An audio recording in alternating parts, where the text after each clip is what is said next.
In this demonstration, I'm going to show you how to connect to a SQL Server database for the very first time. This might apply if you've just upgraded to MaintSmart. In this case, it's MaintSmart 5, and are switching from the default Access database to SQL Server.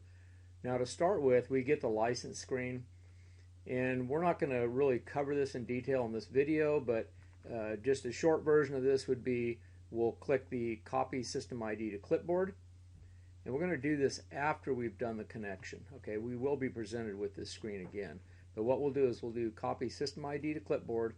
We'll email that to MaintSmart. MaintSmart will reply with the unlock code, which we'll copy from the email, and then click Paste Unlock Code, and that will paste it in here.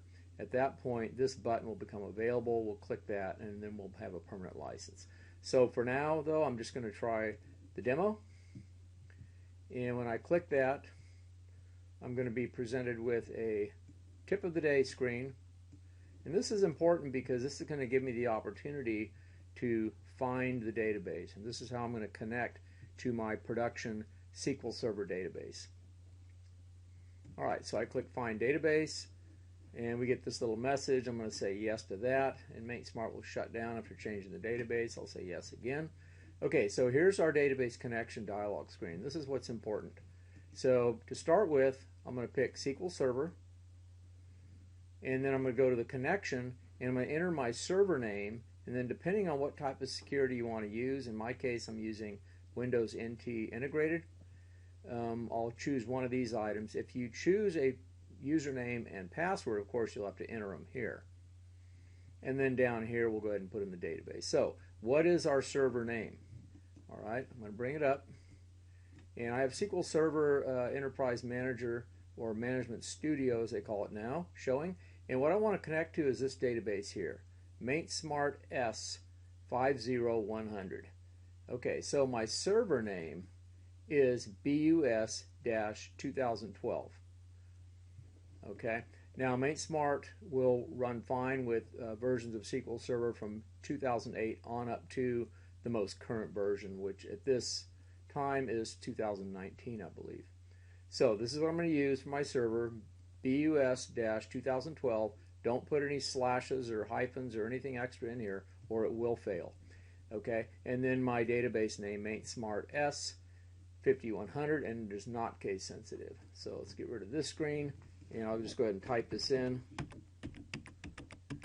Okay, and then I'll put in my database name, MaintSmart S50, and I'm going to put in the wrong name to start with, and I'm going to click Test Connection, and notice it says error, could not log in. You get this gigantic tooltip. Okay, so obviously that's not right. It told us. So let's go back here, and this should be the correct one, and when we click Test Connection, we get Test Connection Succeeded. At this point, we're ready to go. All we need to do is click OK. MaintSmart's going to go ahead and shut down, and then we're going to exit the program.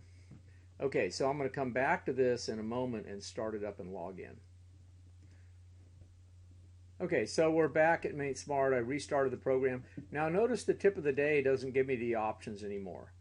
So if I don't want to see this, I can always uncheck it and it won't show up anymore, which is probably what I'll do. Alright, so let's dismiss this screen. And we'll notice that we're presented with a login. This is actually the demo database that we logged into in a SQL Server version. So we have these bypass logins. In your case, you probably would not see this. What you would probably see is the regular login screen. So you'd enter your user ID, and whatever that is, you would know. We have no way of knowing that. And the password, and that's all encrypted as well. So the default language is English, but there are other languages you can use, as MaintSmart is multilingual. So I click Login, and I've successfully logged in. Okay, so one final thing. Let me get the screen adjusted here to fit our video.